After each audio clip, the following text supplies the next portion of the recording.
Good morning, everybody. My dear students,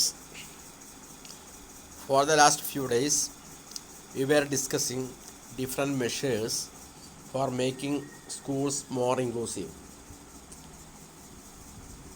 And today we are going to discuss a new topic, namely classroom practices in inclusive school.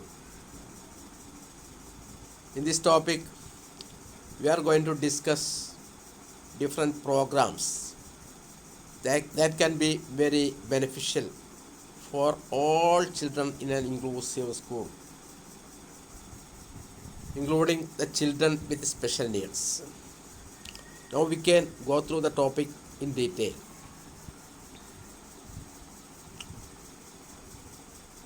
Practices in inclusive education. Inclusive എഡ്യൂക്കേഷനുമായി ബന്ധപ്പെട്ട് class റൂമിലും സ്കൂളിലും നമുക്ക് നടത്താവുന്ന ചില practices, ചില പരിശീലന പരിപാടികൾ ആണ് നമ്മളിപ്പോൾ ഡിസ്കസ് ചെയ്യാൻ വേണ്ടിയിട്ട് പോകുന്നത്. On the basis of observations and interviews of peoples, teachers and parents made by researchers, some programmes have been found to be effective. വിദ്യാർത്ഥികളെയും അധ്യാപകരെയും അതുപോലെ രക്ഷിതാക്കളെയൊക്കെ കൃത്യമായിട്ട് ഒബ്സർവ് ചെയ്തതിൻ്റെയും അവരുമായിട്ടൊക്കെ അഭിമുഖങ്ങൾ സംഘടിപ്പിച്ചതിൻ്റെയും ഒക്കെ അടിസ്ഥാനത്തിൽ ഇൻക്ലൂസീവ് എഡ്യൂക്കേഷനുമായി ബന്ധപ്പെട്ട ഗവേഷകർ ചില പ്രോഗ്രാംസ്, ചില പരിശീലന പരിപാടികൾ വളരെ ഇഫക്റ്റീവാണെന്ന്, ഫലപ്രദമാണെന്ന് കണ്ടെത്തിയിട്ടുണ്ട്. അത്തരം ചില ക്ലാസ് റൂം പ്രാക്ടീസസിനെ കുറിച്ചാണ് നമ്മൾ ഇനി ഡീറ്റെയിൽ ആയിട്ട് ഡിസ്കസ് ചെയ്യാൻ വേണ്ടിയിട്ട് പോകുന്നത്. Number 1, encouraging participation. ആദ്യമായിട്ട് നമ്മൾ ഡിസ്കസ് ചെയ്യുന്നത് ഈ പാർട്ടിസിപ്പേഷനെ എൻകറേജ് ചെയ്യാൻ, കുട്ടികളുടെ എല്ലാവരുടെയും പങ്കാളിത്തത്തെ പ്രോത്സാഹിപ്പിക്കാൻ നമുക്ക് എന്തൊക്കെ ചെയ്യാൻ പറ്റുന്നതാണ്. Teachers must be purposeful, enthusiastic and clear in their directions and instructions to promote greater participation of students. First of all, എല്ലാ അധ്യാപകരും പർപ്പസ്ഫുൾ ആയിരിക്കണം. ഒരു കൃത്യമായൊരു ഉദ്ദേശത്തോടു കൂടി ആയിരിക്കണം നമ്മുടെ ക്ലാസ് റൂം പ്രവർത്തനങ്ങൾ സംഘടിപ്പിക്കുന്നത്. വളരെയധികം സ്ഥിരോത്സാഹത്തോടു കൂടി പർപ്പസ്ഫുള്ളായിട്ട് വളരെ വ്യക്തമായ രീതിയിൽ കുട്ടികൾക്കുള്ള നിർദ്ദേശങ്ങൾ, ഡയറക്ഷൻസ് ഒക്കെ കൊടുത്തുകൊണ്ട് എല്ലാ കുട്ടികളുടെയും ഉയർന്ന തലത്തിലുള്ള പങ്കാളിത്തം ക്ലാസ് റൂമിൽ ഉറപ്പുവരുത്തേണ്ടതുണ്ട്.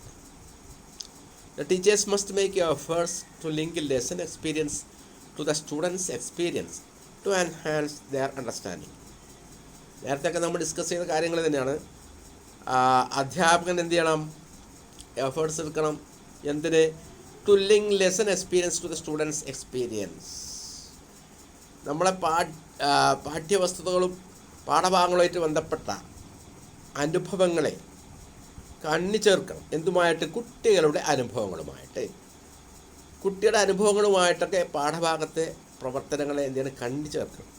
അപ്പോൾ മാത്രമേ കുട്ടികൾക്ക് അത് മീനിങ് ഫുൾ ആവുള്ളൂ, ലൈഫ് റിലേറ്റഡ് ആവുള്ളൂ, ജീവിതഗന്ധിയാവുള്ളൂ. ടു എൻഹാൻസ് ദെയർ അണ്ടർസ്റ്റാൻഡിങ്, കുട്ടികളുടെ അണ്ടർസ്റ്റാൻഡിങ്, ധാരണകൾ വർദ്ധിപ്പിക്കാൻ വേണ്ടിയിട്ട്. അപ്പോൾ സ്വന്തം എക്സ്പീരിയൻസുമായിട്ടുള്ള പ്രവർത്തനങ്ങൾ ചെയ്യുമ്പോൾ കുട്ടികൾക്ക് അതിൽ കൂടുതൽ ആവശ്യകത ഉണ്ടാകും. അപ്പോൾ നീഡ്ഫുൾ സ്റ്റഡി നടക്കും, ഇൻട്രസ്റ്റിംഗ് ആയിരിക്കും. ജീവിതഗന്ധിയാവുമ്പോൾ അവർക്ക് അവരുടെ ജീവിതവുമായിട്ട് ബന്ധപ്പെട്ട കാര്യങ്ങളാകുമ്പോൾ വളരെ താല്പര്യത്തോടു കൂടി കുട്ടികൾ ക്ലാസ് റൂം പ്രവർത്തനങ്ങളിൽ സജീവമായി പങ്കെടുക്കും. അത് അവരുടെ ധാരണകൾ വർദ്ധിപ്പിക്കാൻ കാരണമാകും. Deliberate use of group work and collaborative learning strategies among students between students will encourage better participation. അതുപോലെ പരസ്പരമുള്ള ഗ്രൂപ്പ് വർക്കുകൾ, സംഘപ്രവർത്തനങ്ങൾ, അതുപോലെ തന്നെ കൊളാബറേറ്റീവ് ലേണിംഗ് സ്ട്രാറ്റജീസ്, കൂട്ടായ്മകളിൽ കൂടി പഠിക്കാനുള്ള തന്ത്രങ്ങൾ, കുട്ടികളുടെ ഇടയിൽ പരസ്പരം കൂട്ടായ്മകളിൽ കൂടി പഠിക്കാനുള്ള തന്ത്രങ്ങൾ എന്ത് ചെയ്യുന്നു? will encourage better participation.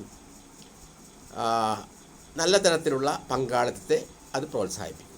അപ്പം ഗ്രൂപ്പ് വർക്കുകൾ വളരെ പ്രയോജനപ്രദമാണ്. അതുപോലെ കൂട്ടായ പഠനങ്ങൾ, അതിനുള്ള സ്ട്രാറ്റജീസ് എന്ത് ചെയ്യണം, ടീച്ചർ ഡെവലപ്പ് ചെയ്തിട്ട് ക്ലാസ് റൂമിൽ ഏതായാലും പ്രാവർത്തികമാക്കണം. അതുപോലെ encourage students to be resourceful for each others learning is a further way to increase the class room teaching resource. കുട്ടികളെ പ്രോത്സാഹിപ്പിക്കുക എന്തിനാണ്, റിസോഴ്സ്ഫുൾ ആവാൻ. എല്ലാവരും റിസോഴ്സ്ഫുൾ ആവണം. ഇതിന് പരസ്പരം പഠിപ്പിക്കാൻ, ഫോർ ഈച്ച് അതേഴ്സിനെ, അതായത് പരസ്പരം അങ്ങോട്ടും ഇങ്ങോട്ടും ഷെയർ ചെയ്തുകൊണ്ട് പഠിപ്പിക്കാൻ എല്ലാവരും റിസോഴ്സ്ഫുൾ ആക്കുക, അതിനെ പ്രോത്സാഹിപ്പിക്കുക. അത് മറ്റൊരു നല്ലൊരു വഴിയാണ് teaching class room teaching resource വർദ്ധിപ്പിക്കാൻ. അപ്പോൾ എല്ലാവരും എന്ത് ചെയ്യുക, റിസോഴ്സ്ഫുൾ ആക്കുക, കാര്യങ്ങൾ പഠിക്കാനും മനസ്സിലാക്കാനും ഒക്കെ ഉള്ള അവസരങ്ങൾ കൊടുത്ത് റിസോഴ്സ്ഫുൾ ആക്കുക, പരസ്പരം അറിവുകളെ അനുഭവങ്ങൾ ഷെയർ ചെയ്യുക. അപ്പോൾ അത് നല്ലൊരു രീതിയാണ്. അതുപോലെ plan group work provide opportunity for students experiencing difficulties participate at least in part of the lesson without close adult supervision. വളരെയധികം പ്ലാൻ ചെയ്ത് ആസൂത്രണം ചെയ്ത് കൊണ്ടുള്ള സംഘപ്രവർത്തനങ്ങൾ കുട്ടികൾക്ക് നല്ല അവസരങ്ങളാണ് നൽകുന്നത്. എന്തിന്, ഏത് കുട്ടികൾ ബുദ്ധിമുട്ട്, പഠന പ്രവർത്തനങ്ങളിൽ പങ്കെടുക്കാൻ ബുദ്ധിമുട്ട് അനുഭവപ്പെടുന്ന കുട്ടികൾ. അപ്പോൾ അത് പ്ലാൻഡ് ഗ്രൂപ്പ് വർക്ക് അറ്റ്ലീസ്റ്റ് ലെസൻ്റെ ഒരു ഭാഗത്തിലെങ്കിലും കുട്ടികൾക്ക് നന്നായിട്ട് പങ്കെടുക്കാൻ പറ്റുന്ന രീതിയിൽ ആയി മാറും. വിത്തൗട്ട് ക്ലോസ് അഡൾട്ട് സൂപ്പർവിഷൻ, മുതിർന്നവരുടെ പിന്നെ സൂപ്പർവിഷനൊന്നും ഇല്ലാതെ, മേൽനോട്ടമൊന്നും ഇല്ലാതെ തന്നെ കൃത്യമായിട്ട് പാഠഭാഗത്തിൽ ഒരു ഭാഗത്തിലെങ്കിലും കുട്ടികൾക്ക് അത്തരം ബുദ്ധിമുട്ട് അനുഭവപ്പെടുന്ന കുട്ടികൾക്ക്, പഠന പ്രശ്നങ്ങളുള്ള കുട്ടികൾക്ക് പങ്കാളികളാവാൻ വേണ്ടിയിട്ട് കഴിയുന്നില്ലാണ്. Non disabled students can be motivated to opt their own initiative to work alongside and assist students experience difficulties. Non disabled ആയിട്ടുള്ള കുട്ടികളെ, ഡിസബിലിറ്റി ഒന്നും ഇല്ലാത്ത കുട്ടികളെ നമ്മൾ മോട്ടിവേറ്റ് ചെയ്യണം. അവർക്ക് വേണ്ട പ്രചോദനങ്ങൾ നൽകണം, അവർക്ക് വേണ്ട അഭിപ്രായങ്ങൾ നൽകണം. എന്തിന്, അവർക്ക് ഇനിഷ്യേറ്റീവ് എടുക്കാൻ വേണ്ടി, മുൻകൈ എടുക്കാൻ വേണ്ടി. എന്തിന്, to work alongside and assist students experiencing difficulties. ബുദ്ധിമുട്ട്, പഠന പ്രശ്നങ്ങൾ അനുഭവിക്കുന്ന കുട്ടികൾക്ക്, പഠന പ്രവർത്തനങ്ങൾ പങ്കാളികളാവുന്നതിന് ബുദ്ധിമുട്ട് അനുഭവപ്പെടുന്ന കുട്ടികളെ സഹായിക്കാൻ വേണ്ടി അതിനുള്ള പ്രവർത്തനങ്ങൾ ചെയ്യാൻ വേണ്ടിയിട്ട് നോൺ ഡിസേബിൾഡ് ആയിട്ട് കുട്ടികളെ അധ്യാപകൻ എന്ത് ചെയ്യണം, മോട്ടിവേറ്റ് ചെയ്യേണ്ടത്. രണ്ടാമതായിട്ട് നമ്മൾ ഡിസ്കസ് ചെയ്യാൻ വേണ്ടി പോകുന്നത് പ്ലാനിങ്ങുമായിട്ട് ബന്ധപ്പെട്ടാണ്, ആസൂത്രണവുമായിട്ട് ബന്ധപ്പെട്ട്. ഫോർമൽ പ്ലാനിങ്, ഔപചാരികമായ ആസൂത്രണം എങ്ങനെ നിർവഹിക്കാം. ഏതൊരു പ്രോഗ്രാമിൻ്റെയും വിജയത്തിന് അടിസ്ഥാനം അതിൻ്റെ ഫലപ്രദമായ പ്ലാനിങ് ആണ്, ആസൂത്രണമാണ്. അപ്പോൾ അതുകൊണ്ട് തന്നെ ആസൂത്രണം വളരെ പ്രാധാന്യം അർഹിക്കുന്നുണ്ട്. Formal planning is very important in inclusive education. പ്രത്യേകിച്ച് ഇൻക്ലൂസീവ് എഡ്യൂക്കേഷനിൽ ഔപചാരികമായിട്ടുള്ള ആസൂത്രണം, ക്ലാസ് റൂം പ്രവർത്തനങ്ങളുടെ കൃത്യമായ ആസൂത്രണം വളരെയധികം പ്രാധാന്യം അർഹിക്കുന്ന ഒന്നാണ്. The formal planning has 2 elements. Formal planning 2 ഘടകങ്ങളുണ്ട്. First of all there is the planning of the overall learning environment. ആദ്യമേ നമ്മൾ മൊത്തത്തിലുള്ള ഒരു ലേണിംഗ് എൻവയറമെൻറ്റിനെ എന്ത് ചെയ്യണം, പ്ലാൻ ചെയ്യണം. ഒരു പഠനാന്തരീക്ഷം, മൊത്തത്തിലുള്ളൊരു പഠനാന്തരീക്ഷം നമ്മൾ എന്ത് ചെയ്യണം, കൃത്യമായിട്ട് ആസൂത്രണം ചെയ്യേണ്ടതുണ്ട്. അതിനെന്തെല്ലാം സാഹചര്യങ്ങളാണ് ഒരുക്കേണ്ടത്. This involves taking the programme of the study outline in the national curriculum and turning these into appropriate activities, materials and classroom management.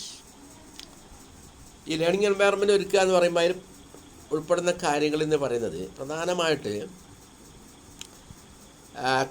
National കരിക്കുലത്തിൽ ഔട്ട്ലൈൻ ചെയ്തിട്ടുള്ളതായിട്ടുള്ള പ്രോഗ്രാം ഓഫ് ദ സ്റ്റഡി അതിനെന്താക്കി മാറ്റണം, കൃത്യമായി ചില ഉചിതമായിട്ടുള്ള ചില പ്രവർത്തനങ്ങളാക്കി മാറ്റിയെടുക്കണം. അപ്പോൾ national കരിക്കുലത്തിൽ വിഭാവനം ചെയ്തിട്ടുള്ള ഔട്ട്ലൈൻ ചെയ്തിട്ടുള്ള പ്രോഗ്രാംസുകളെ കൃത്യമായിട്ട് എന്ത് ചെയ്യണം, അപ്രോപ്രിയേറ്റ് ആക്ടിവിറ്റീസായിട്ട് മാറ്റിയെടുക്കേണ്ടത്, ഉചിതമായ തരത്തിലുള്ള പ്രവർത്തനങ്ങളാക്കി. അതുപോലെ മെറ്റീരിയൽസ്, അതിനുള്ള പഠന സാമഗ്രികൾ, അതിന് കൃത്യമായിട്ടുള്ള പഠന സാമഗ്രികൾ. അതുപോലെ തന്നെ ക്ലാസ് റൂം മാനേജ്മെൻറ്റ്, ഫലപ്രദമായ ക്ലാസ് റൂം മാനേജ്മെൻറ്റ് എങ്ങനെ നടത്തണം. ഇത്രയും കാര്യങ്ങൾ നമ്മൾ ശ്രദ്ധിക്കേണ്ടത് ഇക്കാര്യം. ഇതാണ് ഫോർമൽ പ്ലാനിങ്ങുമായിട്ട് ബന്ധപ്പെട്ട കാര്യം. അപ്പോൾ മൊത്തത്തിൽ ലേണിംഗ് എൻവയറമെൻറ്റ് പ്ലാൻ ചെയ്യുക. അപ്പോൾ അതിനെന്ത് ചെയ്യണം? നാഷണൽ കരിക്കുലത്തെ നമ്മൾ അപ്രോപ്രിയേറ്റ് ആക്ടിവിറ്റീസ് ആക്കി മാറ്റിയിട്ട് അതിനുള്ള പഠന സാമഗ്രികൾ ഉണ്ടാക്കിയിട്ട് നല്ല രീതിയിൽ ക്ലാസ് റൂം മാനേജ്മെൻറ്റ് നടത്തിയിട്ട് അത് പ്രവർത്തിക്കാം. The second element is concern with the planning for individuals. Formal പ്ലാനിങ്ങിൽ രണ്ടാമത്തെ എലമെൻറ്റ് എന്ന് പറയുന്നത് വ്യക്തികൾക്ക് വേണ്ടിയുള്ള പ്ലാനിങ്ങാണ്. ഓരോ വ്യക്തികൾക്കും വ്യക്തിഗതമായിട്ട് വിദ്യാർത്ഥികൾക്ക് നടത്തേണ്ട ആസൂത്രണമാണ്. കുട്ടികളുടെ ഇൻഡിവിജ്വൽ ഡിഫറൻസും ഡൈവേഴ്സിറ്റിയും എല്ലാം പരിഗണിച്ചുകൊണ്ട്. This requires the creation of individual curriculum plan for each child. ഇതിനാവശ്യമായിട്ടെന്ന് വെച്ചാൽ ഓരോ കുട്ടിക്കുള്ള ഇൻഡിവിജ്വൽ കരിക്കുലം പ്ലാൻ തയ്യാറാക്കണം. വ്യക്തിഗതമായിട്ടുള്ള പാഠ്യപദ്ധതിയുടെ ആസൂത്രണം നടത്തണം. ഓരോ കുട്ടീനെ based upon the best available knowledge among the staff team working with the child. അതിന് എന്ത് വേണം? കുട്ടികളുമായിട്ട് വർക്ക് ചെയ്യുന്ന സ്റ്റാഫ് അവരുടെ അറിവുകളെ കൃത്യമായിട്ട് നമ്മൾ മുതലെടുത്തുകൊണ്ട് ആ അറിവിൻ്റെ അടിസ്ഥാനത്തിലായിരിക്കണം ഇൻഡിവിജ്വൽ കരിക്കുലം പ്ലാന് തയ്യാറാക്കേണ്ടത്. ഇത്രയാണ് ഫോർമൽ പ്ലാനിങ്ങുമായിട്ട് ബന്ധപ്പെട്ട് നമ്മൾ നടത്തേണ്ട പ്രാക്ടീസസ് എന്ന് പറയുന്നത്. മൂന്നാമത് വളരെ പ്രധാനമായിരിക്കുന്ന ഒന്നാണ് ഓവർകമ്മിങ് ബാരിയേഴ്സ് ടു ലേണിംഗ്. നമുക്കറിയാം പല കുട്ടികൾക്കും ഒരുപാട് തടസ്സങ്ങളുണ്ടാവും ഈ പഠനത്തിന്. അപ്പോൾ ആ തടസ്സങ്ങളൊക്കെ നമ്മൾ മറികടക്കേണ്ടതുണ്ട്. അപ്പോൾ അത്തരം തടസ്സങ്ങളെ എങ്ങനെ മറികടക്കണം എന്നാണ് ഡിസ്കസ് ചെയ്യാൻ വേണ്ടിയിട്ട് പോകുന്നത്. Adult support to overcome problems of participation must be provided in lessons for students with special needs. Special needs ഉള്ള പ്രത്യേക പരിഗണന അർഹിക്കുന്ന കുട്ടികൾ അവർക്ക് നമ്മൾ പിന്നെ പ്രവർത്തനങ്ങൾ നൽകുമ്പോൾ അഡൾട്ട് സപ്പോർട്ട് എന്ത് ചെയ്യണം? നമ്മൾ കൊടുക്കണം. അഡൾട്ട് സപ്പോർട്ട്, മുതിർന്നവരുടെ സപ്പോർട്ട് അവർക്ക് ലഭ്യമാക്കണം. എന്തിനാണ്? To overcome problems of participation. ഈ കുട്ടികളുടെ പങ്കാളിത്തം അതുമായിട്ട് ബന്ധപ്പെട്ട പ്രശ്നങ്ങൾ മറികടക്കാൻ വേണ്ടിയിട്ട് മുതിർന്നവരുടെ പങ്കാളിത്തം നമ്മൾ അത്തരം കുട്ടികൾക്ക്, സ്പെഷ്യൽ നീഡ്സ് ഉള്ള കുട്ടികൾക്ക് ഉറപ്പുവരുത്തേണ്ടതുണ്ട്. Must involve adapting or giving access to the curriculum for individual students. അപ്പോൾ അവിടെ എന്താണ്? ഇൻഡിവിജ്വൽ സ്റ്റുഡൻസ്, വ്യക്തിഗതമായിട്ട് ഓരോ വിദ്യാർത്ഥികൾക്കും എന്ത് ചെയ്യണം? കരിക്കുലത്തിലേക്കുള്ള ആക്സസ്, പ്രവേശനം ലഭ്യമാക്കുന്ന രൂപത്തിൽ അതിനെ അഡാപ്റ്റ് ചെയ്യണം. ആ വ്യക്തിയുമായിട്ട് ബന്ധപ്പെട്ട ആ പ്രത്യേക പ്രശ്നങ്ങളൊക്കെ പരിഗണിച്ചുകൊണ്ട് ഈ കരിക്കുലത്തെ അഡാപ്റ്റ് ചെയ്തുകൊണ്ട് ആ കുട്ടിക്ക് കരിക്കുലം പ്രവർത്തനങ്ങളിൽ പങ്കാളികളാവാനുള്ള അവസരം നൽകണം. Teachers should have specialization in literacy difficulties, severe learning difficulties or visual disability.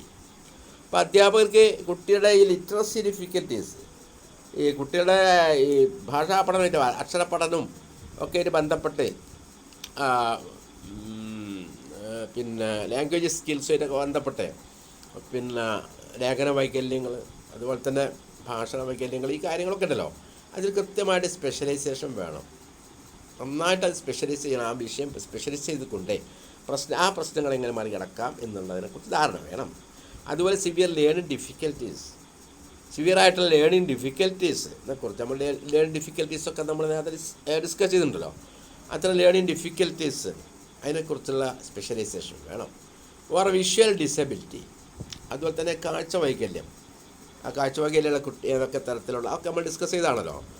അത്തരം കുട്ടികളുടെ പ്രശ്നങ്ങൾ എന്തൊക്കെയാണെന്നതിനെക്കുറിച്ച് കൃത്യമായിട്ട് സ്പെഷ്യലൈസ് ചെയ്തിട്ടുണ്ടാവും അധ്യാപകർ. Teacher must sit with an individual student or A couple of such students in A lesson. ഒരു പാഠം പഠിപ്പിക്കുന്ന കുട്ടികളെ കൂടെ തന്നെ ആ ഓരോ ഇൻഡിവിജ്വൽ സ്റ്റുഡൻറ്റിൻ്റെ കൂടെ, അതായത് വ്യക്തിഗതമായിട്ട് ഓരോ കുട്ടിയുടെ കൂടെ പോയിരിക്കണം കുറച്ച് സമയം. അല്ലെങ്കിൽ കുറച്ച് 1-2 കുട്ടികൾ ഗ്രൂപ്പുകളായിട്ട് അവരെ കൂടെ ഇരിക്കണം. അങ്ങനെ ഇടയ്ക്കിടയ്ക്ക് കുട്ടികളുടെ കൂട്ടത്തിൽ ഇരിക്കണം അധ്യാപകർ. Teacher may ask students to work with specially prepared materials for such students.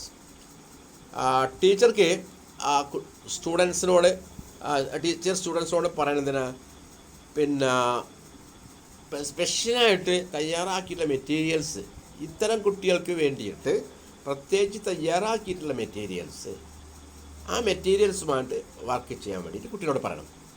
ഇവിടെ സ്റ്റുഡൻസ് എന്നുള്ളതാണ്, ടീച്ചർ മേ ആസ്ക് സ്റ്റുഡൻസ് ആണ്. അവിടെ ചെറിയ സ്പെല്ലിംഗ് മിസ്റ്റേക്ക് ഉണ്ട് കേട്ടോ. STY ആണ് കൊണ്ടാണ് യുക്ക് പറയുന്നത്, അതൊന്ന് കറക്റ്റ് ചെയ്താൽ മതി. Similarly the approach to teach students with visual difficulties will encourage such students to be independent. അതുപോലെ തന്നെ വിഷ്വൽ ഡിഫിക്കൽട്ടീസിലെ കുട്ടികൾ, കാഴ്ചവയ്ക്കലുള്ള കുട്ടികൾ, അത്തരം കുട്ടികളെ പഠിപ്പിക്കുമ്പോൾ അതിൻ്റെ സമീപനങ്ങൾ എന്ത് ചെയ്യുന്നു, അതിൻ്റെ അനുസൃതമായ അവരുടെ കാഴ്ചവയ്ക്കത്തിന് അനുസൃതമായിട്ട് കൊണ്ടുള്ള സമീപനങ്ങൾ സ്വീകരിക്കുന്നത് അത്തരം കുട്ടികൾക്ക് ഇൻഡിപെൻഡൻ്റ് ആയിട്ട് സ്വാശ്രയത്തോടു കൂടി പഠിക്കാൻ അത് അവസരം ഒരുക്കും. അപ്പോൾ കാഴ്ചവയ്ക്കലുള്ള കുട്ടികളുടെ കാര്യങ്ങൾ പ്രത്യേകം മനസ്സിലാക്കിക്കൊണ്ട് അവർക്കുള്ള പ്രവർത്തനങ്ങൾ നൽകുമ്പോൾ അത് അവർക്കൊരു എൻകറേജ്മെൻ്റാണ്, അവർക്ക് ഇൻഡിപെൻഡൻ്റ് ആയിട്ട് പ്രവർത്തനങ്ങളിൽ ഏർപ്പെടാൻ. Adapted materials must be available to the students at the start of a lesson in order to enable these students to engage in the same activities as others in the class. അതായത് കുട്ടികളുടെ വ്യക്തിഗത ആവശ്യങ്ങളുമായി പൊരുത്തപ്പെടുന്ന രീതിയിൽ adapt ചെയ്തിട്ടുള്ള materials, അവരുടെ വ്യക്തിഗത ആവശ്യങ്ങൾക്ക് അനുസൃതമായിട്ട് മാറ്റങ്ങൾക്ക് വിധേയമായിട്ടുള്ള പഠന സാമഗ്രികൾ അവൈലബിൾ ആക്കണം കുട്ടികൾക്ക്. ഇപ്പോൾ ക്ലാസ് തുടങ്ങുമ്പം തന്നെ at the start of a lesson. എന്തിനാണത്? അവർക്ക് അത്തരം കുട്ടികൾക്ക് പ്രവർത്തനങ്ങളിൽ കൃത്യമായിട്ട് എൻഗേജ് ചെയ്യാൻ വേണ്ടി മറ്റ് കുട്ടികളെപ്പോലെ അവർക്ക് പ്രവർത്തനങ്ങളിൽ കൃത്യമായിട്ട് പങ്കാളികളാവാൻ വേണ്ടിയാണ് അഡാപ്റ്റഡ് മെറ്റീരിയൽസ് അവൈലബിൾ ആക്കണം. നെക്സ്റ്റ് റെസ്പോണ്ടിങ് ടു കാറ്റഗറിയാണ് നാലാമത്. പലതരം കാറ്റഗറി ആയിട്ട് തിരിച്ചിട്ടുണ്ടല്ലോ നമ്മൾ കുട്ടികളെ. ഇൻക്ലൂസീവ് എഡ്യൂക്കേഷനെ ബന്ധപ്പെട്ട് നമ്മൾ പഠിച്ചു കഴിഞ്ഞു. വ്യത്യസ്ത ഡൈവേഴ്സിറ്റി, സ്പെഷ്യൽ നീഡ്സ്, CWS എന്നൊക്കെ നമ്മൾ പഠിച്ചല്ലോ. A traditional category system divide students into mainstream and special. Traditional ആയിട്ടുള്ളൊരു കാറ്റഗറി സിസ്റ്റം, പരമ്പരാഗതമായിട്ടുള്ള ഒരു തരംതിരിക്കുന്ന സമ്പ്രദായം എന്ന് പറയുന്നത് കുട്ടികളെ മെയിൻ സ്ട്രീമായിട്ടും സ്പെഷ്യലായിട്ടും തിരിച്ചിട്ടുണ്ട്. മെയിൻ സ്ട്രീമും സ്പെഷ്യലൊക്കെ നമ്മൾ നേരത്തെ ഡിസ്കസ് ചെയ്താണല്ലോ, രണ്ട് തരമായിട്ട് തിരിച്ചിട്ടുണ്ട്. They were labelled according to their perceived severity of need. അവർ ലേബൽ ചെയ്യുന്നത് എങ്ങനെയാണ്? അവർ നീഡ്, കൃത്യമായ ആവശ്യം, അതിൻ്റെ സിവിയറിറ്റി അനുസരിച്ചിട്ടാണ് അവരെന്ത് ചെയ്യുന്നത്, ലേബൽ ചെയ്യുന്നത്. Within the special need category, there are a number of subgroups including students with visual difficulties, emotional and behavior difficulties and learning difficulties. Special need കാറ്റഗറിയിൽ എന്തുണ്ട്? അതിൽ തന്നെ ഉണ്ട് ഒരുപാട് സബ് ഗ്രൂപ്പുകളും ഉപവിഭാഗങ്ങളായിട്ട്. ഇൻക്ലൂഡ് ചെയ്യാതൊക്കെ സ്റ്റുഡൻസ് വിത്ത് വിഷ്വൽ ഡിഫിക്കൽറ്റീസ്, കാഴ്ച വൈകല്യമുള്ള കുട്ടികൾ, അതുപോലെ തന്നെ ഇമോഷണൽ ആൻഡ് ബിഹേവിയർ ഡിഫിക്കൽറ്റീസ്, നമ്മൾ നേരത്തെ പഠിച്ചല്ലോ, SCBD കുട്ടികൾ, വൈകാരികമായിട്ടും പെരുമാറ്റ രീതികളിലൊക്കെയുള്ള ബുദ്ധിമുട്ടുകൾ അനുഭവപ്പെടുന്ന കുട്ടികൾ. ആൻഡ് ലേണിംഗ് ഡിഫിക്കൽറ്റീസ്, അതുപോലെ തന്നെ പഠന വൈകല്യങ്ങളുള്ള കുട്ടികൾ. ഇങ്ങനെയൊക്കെ ആയിട്ട് വീണ്ടും സബ് ഗ്രൂപ്പുകളാക്കി മാറ്റിയിട്ടുണ്ട് അതിനെ സ്പെഷ്യൽ നീഡ് കാറ്റഗറിയിൽ. അതൊക്കെ നമ്മൾ നേരത്തെ വളരെ ഡീറ്റെയിൽ ആയിട്ട് ഡിസ്കസ് ചെയ്ത് പോയതാണല്ലോ തേർഡ് യൂണിറ്റിൽ. അപ്പോൾ അങ്ങനെ എന്ത് ചെയ്യണം? അപ്പോൾ അത്തരം കാറ്റഗറി ചെയ്ത രീതിയിൽ അവരെ പ്രത്യേകം അഡ്രസ്സ് ചെയ്യണം എന്ന് പറയുന്നത്. അപ്പോൾ അത് റെസ്പോണ്ടിങ് ടു കാറ്റഗറി എന്ന് പറയുമ്പോൾ ആ ഓരോ കാറ്റഗറിക്കും കൃത്യമായിട്ട് അവർക്ക് അനുസൃതമായ രീതിയിൽ നമ്മൾ എന്ത് ചെയ്യണം? അധ്യാപകൻ്റെ ശ്രദ്ധ വേണം, അതിനനുസരിച്ച് അവർ അഡ്രസ്സ് ചെയ്യേണ്ടതുണ്ട്. അതുപോലെ അഞ്ചാമത്തെ റെസ്പോണ്ട് ടു ഏജാണ്. പ്രായം, കുട്ടിയുടെ ഏജ് അനുസരിച്ചിട്ട് റെസ്പോൺസുകൾ അതനുസരിച്ചിട്ടുള്ള അഡ്രസ്സിങ് വേണം. Students can be grouped on the basis of age as juniors, seniors and super seniors. കുട്ടികളെ ഏജിൻ്റെ അടിസ്ഥാനത്തിൽ ജൂനിയേഴ്സ്, സീനിയേഴ്സ്, സൂപ്പർ സീനിയേഴ്സ് എങ്ങനെ ഗ്രൂപ്പ് ചെയ്യാം. Curriculum must be framed somewhat differently for each of these phases. അപ്പോൾ ഈ ഓരോ age ഗ്രൂപ്പിലുള്ളവർക്കും കരിക്കുലത്തെ നമ്മൾ എന്ത് ചെയ്യണം? ഫ്രെയിം ചെയ്യണം വ്യത്യസ്തമായി കൊണ്ട് തന്നെ. അപ്പോൾ നാഷണൽ കരിക്കുലത്തെ മൊത്തമുള്ള കരിക്കുലത്തെ ഈ ഓരോ ഏജ് ഗ്രൂപ്പിനും എന്ത് ചെയ്യണം? അനുസരിച്ച് കൃത്യമായിട്ട് ഫ്രെയിം ചെയ്യേണ്ടതുണ്ട്. Each of these phases must have its own head together with a team of teachers who can take some specific responsibility for the students in that phase. ഇതിൻ്റെ ഓരോ ഫേസിലും, അതായത് ജൂനിയേഴ്സ്, സീനിയേഴ്സ്, സൂപ്പർ സീനിയേഴ്സ്, ഈ ഓരോ ഫേസിലും എന്ത് ചെയ്യണം? പ്രവർത്തിക്കാൻ ഒരു പ്രത്യേക ഹെഡ് തന്നെ വേണം. ഹെഡിൻ്റെ കീഴിൽ ഒരു ടീം ഓഫ് ടീച്ചേഴ്സ് ഉണ്ടായിരിക്കണം. ആ ഫേസിലുള്ള കുട്ടികൾക്ക് സ്പെസിഫിക് ആയിട്ടുള്ള ആ കുട്ടികളുടെ സ്പെസിഫിക് റെസ്പോൺസിബിലിറ്റി ഏറ്റെടുക്കാൻ വേണ്ടിയിട്ട്. അപ്പം ഏജ് അനുസരിച്ചിട്ട് കാറ്റഗറൈസ് ചെയ്യുന്നു. ആ കാറ്റഗറിക്ക് അനുസരിച്ചിട്ട് എന്ത് ചെയ്യണം, അവരെ പഠിപ്പിക്കാനൊരു ഹെഡിൻ്റെ കീഴിൽ expert teachers, team of teachers ഉണ്ടാവണം. ആ കുട്ടിയുടെ കാര്യങ്ങൾ പ്രത്യേകം ശ്രദ്ധിക്കാൻ വേണ്ടിയിട്ട്. അടുത്ത ടീച്ചിങ് ആൻഡ് ലെസണാണ്. പാഠഭാഗങ്ങൾ എങ്ങനെയാണ് പഠിപ്പിക്കേണ്ടത് എങ്ങനെയാണെന്നുള്ള കാര്യങ്ങളാണ്. Teachers should learn the students first before they start teaching the lesson. ആദ്യമായിട്ട് അധ്യാപകർ പഠിക്കേണ്ട ഒരു ബാലപാഠമാണ്. പാഠം പഠിപ്പിക്കുന്നതിന് മുമ്പായിട്ട് കുട്ടികളെ പഠിക്കണം. പലപ്പോഴും നമ്മൾ ഡിസ്കസ് ചെയ്ത കാര്യമാണ് സൈക്കോളജിയിലൊക്കെ. കുട്ടികളെ പഠിക്കാതെ, കുട്ടികളുടെ പ്രകൃതത്തെക്കുറിച്ച് പഠിക്കാതെ, കുട്ടികളുടെ സൈക്കോളജി പഠിക്കാതെ നമ്മൾ പാഠം പഠിപ്പിച്ചിട്ട് ഒരു കാര്യമില്ല. അപ്പം ലെസൺ പഠിപ്പിക്കാൻ തുടങ്ങുന്നതിന് മുമ്പായിട്ട് അധ്യാപകൻ കുട്ടികളെ പഠിക്കണം. ഇത് നമ്മളെപ്പോഴും പറയുന്നത്, പക്ഷെ പല അധ്യാപകരെ ശ്രദ്ധിക്കാറില്ല, കുട്ടികളെ പഠിക്കാറില്ല. കുട്ടികളുടെ ഇൻഡിവിജ്വൽ ഡിഫറൻസ്, കുട്ടികളുടെ നീഡ്, കുട്ടികളുടെ ഇൻട്രസ്റ്റ്, കുട്ടികളുടെ മോട്ടിവേഷൻ ലെവല്, കുട്ടിയുടെ ആറ്റിറ്റ്യൂഡ്, കുട്ടിയുടെ ആപ്റ്റിറ്റ്യൂഡ്, ഇതൊന്നും ശ്രദ്ധിക്കാണ്ട് എല്ലാവർക്കും ഒറ്റ വിഭവങ്ങളുടെ വിളമ്പലാണ് പല അധ്യാപകരും. നമുക്കറിയാലേ, നമ്മൾ ബിരിയാണിൻ്റെ എക്സാമ്പിൾ നമ്മൾ പറയാറുണ്ട്. എല്ലാ ഏജ് ഗ്രൂപ്പിലുള്ളവർക്കും ചിക്കൻ ബിരിയാണി നമ്മൾ വിളമ്പിയാൽ അത് എല്ലാവർക്കും ദഹിക്കൂലല്ലോ. കൊച്ചുകുട്ടിയൊക്കെ ദഹിക്കൂലല്ലോ, ഇൻഫാൻസിനൊക്കെ അല്ലേ. അതുപോലെ ഒരുപാട് പ്രായമുള്ള ആളുകൾക്ക് ദഹിക്കൂലല്ലോ. ചെറുപ്പക്കാർക്കും മധ്യവയസ്കർക്കല്ലേ ദഹിക്കുള്ളൂ. അപ്പോൾ നമ്മളെന്ത് ചെയ്യും, അവർക്ക് നമ്മൾ വീട്ടിൽ ഫുഡ് ഉണ്ടാക്കുക, അതിനനുസൃതമായ രീതിയിലാണല്ലോ ഫുഡ് ഉണ്ടാക്കി കൊടുക്കുക. അപ്പോൾ നമ്മൾ ഓരോരുത്തർ മനസ്സിലാക്കി പഠിച്ചിട്ട് അവരുടെ പ്രായം, ഹെൽത്ത് കണ്ടീഷനൊക്കെ മനസ്സിലാക്കിയിട്ടാണല്ലോ ഫുഡ് ഉണ്ടാക്കി കൊടുക്കുന്നത്. ഇത് തന്നെയാണ് ക്ലാസ് റൂമിൽ. അപ്പം നമ്മൾ മൊത്തം കുട്ടികളെ മനസ്സിലാക്കണം, പഠിക്കണം. ഓരോരുത്തർക്ക് എത്ര കൊടുക്കാം, എങ്ങനെ കൊടുക്കാം, ഏതെല്ലാം കൊടുക്കാം, എപ്പോഴൊക്കെ കൊടുക്കാം, ഇങ്ങനെയുള്ള കാര്യങ്ങൾ കൃത്യമായ ധാരണ ടീച്ചർക്ക് വേണം. അവരുടെ സമീപനങ്ങൾ എങ്ങനെയായിരിക്കണം, അതാണ് ഈ പറഞ്ഞത് കേട്ടോ. അത് ശ്രദ്ധിക്കുക. Knowing the learner well is more important than learning the lesson to be taught well. ഇപ്പോൾ പറഞ്ഞു തന്നെയാണ് അത്. പഠിതാവിനെക്കുറിച്ചുള്ള അറിവ് വളരെ പ്രാധാന്യം അറിയിക്കുന്നു. എന്തിനേക്കാൾ എന്ത് പാഠമാണ് പഠിപ്പിക്കേണ്ടത് എന്നതിനേക്കാൾ, ഏത് പാഠമാണ് പഠിപ്പിക്കേണ്ടത് എന്നതിനേക്കാൾ പഠിതാവിനെക്കുറിച്ചുള്ള അറിവ് വളരെ പ്രാധാന്യം അറിയും. അപ്പോഴേ ആ പാഠഭാഗം എങ്ങനെ പഠിപ്പിക്കണം എന്നുള്ളത് അധ്യാപകന് മനസ്സിലാവുള്ളൂ, എല്ലാ കുട്ടികളെയും പരിഗണിച്ചുകൊണ്ട്. Ample opportunities must be provided to the students to pursue individual projects in some detail over an extended period of time. കുട്ടികൾക്ക് മതിയായ അവസരങ്ങൾ നൽകേണ്ടതുണ്ട്.